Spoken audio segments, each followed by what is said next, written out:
नमस्कार दोस्तों, स्वागत है आप सबका एक बार फिर से मेरी इस नई यूट्यूब वीडियो में। अगर आपको ये वीडियो मेरी पसंद आती है तो प्लीज़ लाइक, शेयर और सब्सक्राइब ज़रूर करें। तो जिस चीज़ का सब लोग इंतज़ार कर रहे थे इतने दिनों से, जब से कंट्रोवर्सी स्टार्ट हुई है तब से सब लोगों का बस यही इंतज़ार था कि एक पक्ष तो हमने सुन लिया, यानी कि सचिन, मनीषा और उनकी फैमिली का पक्ष हमने सुन लिया, सारे क्रिएटरों का पक्ष हमने सुन लिया, लेकिन जिसके बारे में बोला जा रहा है यानी कि नेहा आशीष तिवारी, उनका पक्ष जानना ज़रूरी है। उसके बाद हम कुछ निर्णय ले सकेंगे। तो आज नेहा तिवारी लाइव आई और स्टार्टिंग से ही वो रो रही थी अपनी लाइव में, और रोते रोते उन्होंने कई बातें बोली। थोड़ा बुरा लगा उनको रोते हुए देखकर, लेकिन इंसान है, इंसान से गलतियां होती हैं। उनकी बात भी सही है कि एक लड़की की इज्जत को सरेआम नहीं उछालना चाहिए। उनकी इतनी गलतियों को सोशल मीडिया पर लाया जा रहा है कि वो सहन नहीं कर पा रही हैं। उन्होंने कहा कि अगर मुझे कुछ भी हुआ, क्योंकि मेरी ज़िंदगी नरक बना दी है लोगों ने, और मैं जीने की इच्छा ही ख़त्म हो गई है मेरी, और अगर मुझे कुछ भी हुआ या फिर मैं आत्महत्या करती हूँ तो मैं 3 लोगों का नाम लिख के जाऊँगी पर्ची में, और मेरी आत्महत्या के ज़िम्मेदार वो 3 लोग होंगे।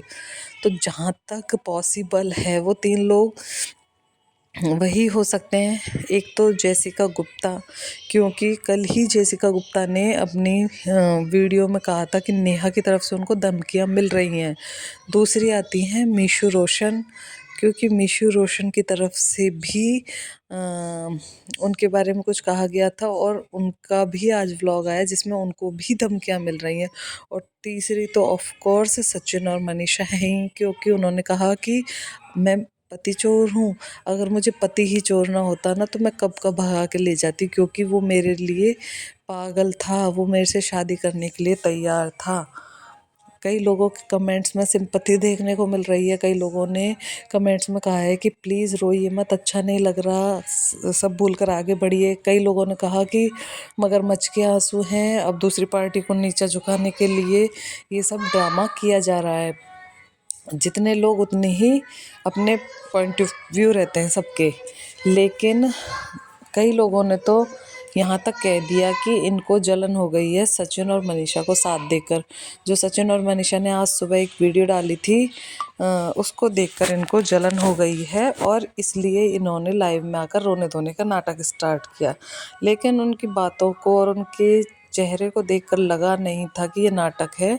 वो सीरियसली रो ही रही थी, लेकिन किसी को इतना ज़्यादा भी टॉर्चर नहीं करना चाहिए।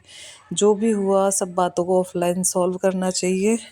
जो भी हुआ सब वक्त के ऊपर छोड़ देना चाहिए और आगे बढ़ना चाहिए। लेकिन ये चीज़ें इस हद तक पहुंच गई हैं सचिन की चैट आने के बाद, जो इनकी पर्सनल चैट थी जो उन्होंने रिवील की, उसके बाद से बहुत सी चीज़ों में उलटफेर आए हैं। क्योंकि वो चैट इतनी प्राइवेट थी कि एक औरत की तो धज्जियाँ उड़नी ही थी इज्जत की, इसीलिए नेहा को ज़्यादा बुरा लगा। उसके बाद फिर जितने भी क्रिएटरों के साथ नेहा ने गलत किया वो सब एक एक करके सामने आ रहे हैं। तो नेहा का कहना है कि अब क्यों आ रहे हो, इतने सालों पहले मैंने गलत किया तो उस टाइम तुम कहाँ थे। लेकिन जेसिका ने अपना रीज़न बताया कि उस टाइम वो कहाँ थी। मीशू ने अपना रीज़न बताया था कि उस टाइम उन्होंने क्यों नहीं बोला, क्योंकि जब अगले बंदे को ही प्रॉब्लम नहीं है तो वो कौन होती है बोलने वाली। जेसिका ने कहा कि मेरी फ़ैन फॉलोइंग इतनी नहीं थी कि लोग मुझ पर विश्वास करते, ये एक अबला नारी थी तो लोग इन पर ज़्यादा विश्वास करते, इसलिए उन्होंने भी अपने कदम पीछे ले लिए। और सचिन मनीषा के साथ तो हाल ही में हुआ है, तो अब उन्होंने अपनी आवाज़ उठाई है। और दूसरा ये कारण बताती हैं कि दूसरा कारण ये है कि लोग मेरी शादी तोड़ना चाहते थे। लोग से इनडायरेक्टली इनका मतलब सचिन से था। तो इनका कहना था कि तुम मेरी शादी तोड़ना चाह रहे थे ना, लो मैं खुद सुमित से शादी तोड़ती हूँ, मुझे नहीं करनी सुमित से शादी। ऐसी शादी मुझे चाहिए ही नहीं, जिसकी वजह से ये पूरी मेरी इज्जत मिट्टी में मिला के रख दी तुमने। उन्होंने कहा कि न तो मुझे सुमित से कोई लेना देना है, न किसी और से लेना देना है, और अब मैं सिंगल हूँ और तुम यही चाहते थे ना कि मैं सिंगल रहूँ, तो लो खुश हो जाओ तुम अपनी लाइफ में। लाइव के बाद नेहा ने अपनी कम्युनिटी पोस्ट भी की थी कि मैंने सुमित से अपनी शादी तोड़ दी है, यही चाहते थे ना, कर दिया, बहुत बड़ी साजिश की है सबने, सबको यही चाहिए था ना, लोग कर दिया, अब सुमित से मेरा कोई लेना देना नहीं।